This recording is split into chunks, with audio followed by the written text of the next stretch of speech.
ముందుగా స్టవ్ మీద మిల్క్ పెట్టుకోవాలి ఫ్రెండ్స్. స్టవ్ వెలిగించేసి ఆల్రెడీ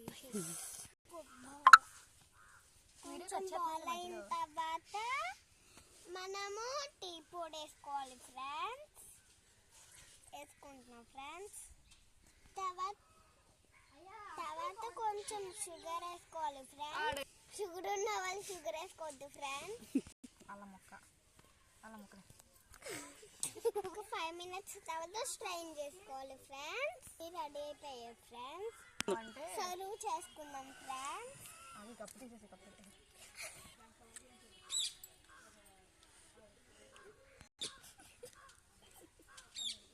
చాలా ఉంది దీంట్లో.